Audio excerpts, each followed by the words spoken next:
Hello, welcome to Letters to Loved Ones. We are doing Horace the Satires Part 2. Basically, he's studying the ways to be happy, human happiness, around 33 BC. My glasses are broken, so if you notice, we're all in isolation and I just don't feel like finding my new ones. And they seem to be on straight, and I've heard there's other funny things happening, like work meetings where dogs are just leaping up and licking the face. So I figure a pair of broken glasses fits right into all the crazy stuff going on with Corona. All right, I'll just get right into it. There's there's a few colorful lines in here, but that's what they wrote about back then. They didn't hold back. There was no what do they call it when there's, I don't want this read to little kids, but it's not too bad. But there's a few, yeah. All right, we'll just get right into it. The Guild of Girls.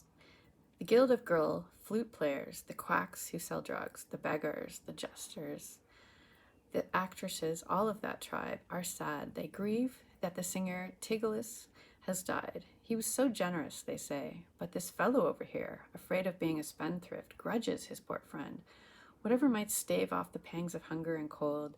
And if you ask that man their why, in his greedy ingratitude, he's squandering his father's and grandfather's noble estate, buying up gourmet foods with money he borrowed. It's so as to not be thought as a mean-spirited miser by some men that praised and by others condemned.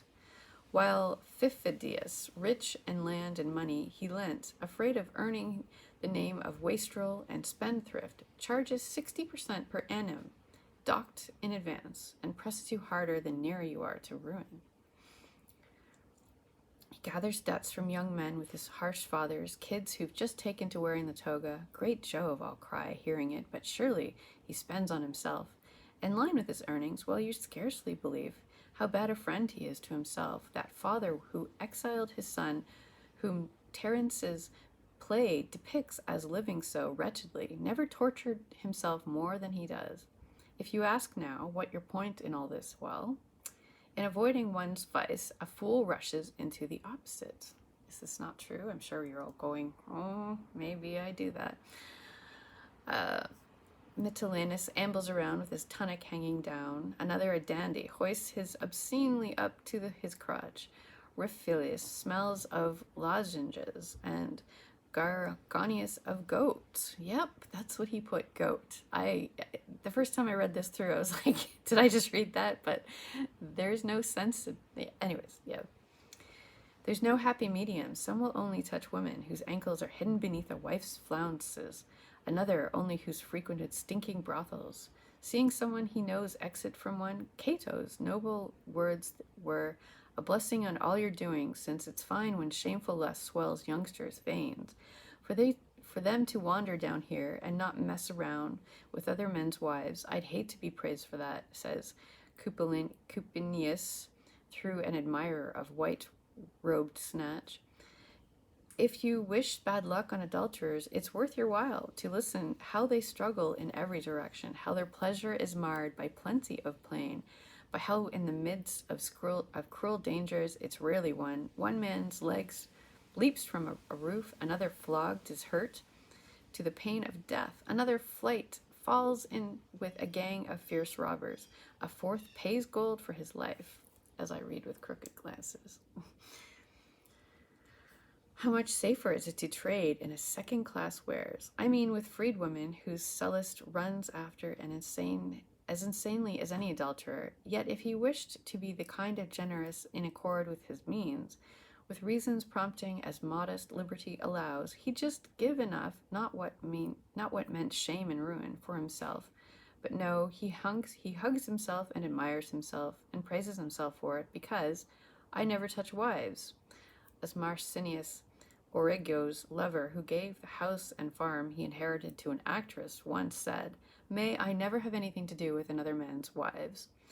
But you have with prostitutes and actresses, and so your reputation suffers more than your wealth. Or is it enough for you to avoid the tag, but not what causes harm in every direction, to throw away a good name and squander it? An inheritance is always wicked. What matter whether you sin with wife or whore? Phyllis' sullen son-in-law suffered enough and more, because Frosta, he, poor wretch, deceived by her name, he was punched and attacked with a sword and shown the door, while his rival, Longarnius, was there inside, in the face of such problems, if a man lust were to say, "What are you up to? In all my wildness did I ever insist on a cunt in a robe descended from some mighty council?" Would he really reply, "But she's a great man's daughter"? If you'd only manage things sensibly and not confuse what's desirable with what hurts you, how much wiser the opposite advice nature, rich in her own wealth, gives. Do you think it irrelevant whether your problems are your fault or your fate's? Stop angling for wives if you don't want to be sorry. You're more likely to gain from it pain and effort, rather than reaping the fruits of delight. Carathines, her leg no straighter, her thigh no softer, among emeralds or snowy pearls, whatever you think. And it's better still with a girl in a cloak.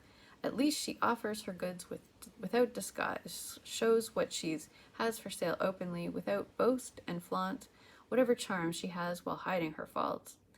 It's like rich men buying horses. They inspect them when they're blanketed, so that if, as often happens, the hoof supporting the beautiful form is tender or buyer, the buyer gazing isn't misled by fine haunches, long neck, small head. If in this they're wise, don't study her bodily graces. With Lancius's eyes, yet blinder than Hypsines, ignores her imperfections. Oh, what legs, what arms, true, but she's narrow-hipped, long-nosed, short waist, big feet. Personally, I love big noses. I was really mad when I learned that Gandalf's nose was fake. I thought it was fantastic when I saw the movie, and very charming, but nope, it's fake. Just like, anyways, sorry. I like big noses. It's just, okay, I just find them charming. They really bring a face characteristic. I always notice when somebody gets a nose job because their nose is too big, and I'm like, have you seen how tiny this nose is and how fantastic yours looks? Anyways, that's way off topic, but here we go. Bodyguards, close littered, hairdressers, how did I end up back here again? Oh no. No, where was I? I think I was there. Yeah, whatever. Unless she's Cato's long robe hides the rest. If you want what's forbidden, since that is what excites you, what walls protect, there's a host of things in your way. Bodyguards, clothes litters, hairdressers, hangers-on, a dress hem down to her ankles, a robe on top, 1,000 things to stop you gaining an open view. What other type? No problem. You can see her almost naked in cone milk. Silk. No sign that there are bad legs or ugly feet. And check her with your eyes. Would you rather be tricked, parted from your cash before the goods are revealed? Calminius says how the hunter chases the hare through the deep snow, but won't touch it at rest, adding, "That's what my love's like, since it flies past. What's near and only chases after what runs away. Do you hope with such verses as those to keep pain, passion, and a weight of care from your heart? Wouldn't it be better to ask what boundaries nature set to desire, what privations she can stand, and what will grieve her, and so distinguish solid from void? Do you ask for a golden cup when you're dying of thirst? Do you scorn all but the peacock or turbot when you're starving? What's your prick swells then, as a younger slave girl or boy nearby you could take at that instant? Would you rather burst with desire? Not I. I love the sexual pleasure that's easy to get. Wait a bit. More cash if it's my husband's away. That girl's for the priests. Philodomus says, requesting himself one who's not too dear or slow to come when she's told. She should be fair and poised, dressed as so not to try to seem taller or whiter of skin than nature made her. When a girl like her slips her left thigh under mine, she's Illa or Aegertia. I named her however I chose. No fear while I of husbands back from the country, doors bursting, dogs howling, the whole house echoing, when the sound of his knocking, the girl deathly pale, leaping the bed, her knowing maid shouting afraid, for her limbs the adulteress, for the dowry I for myself, nor for clothes awry, or having to flee barefoot, scared for my cash, my skin, or my very least my reputation. It's a bad news to be caught even with Fabio judging.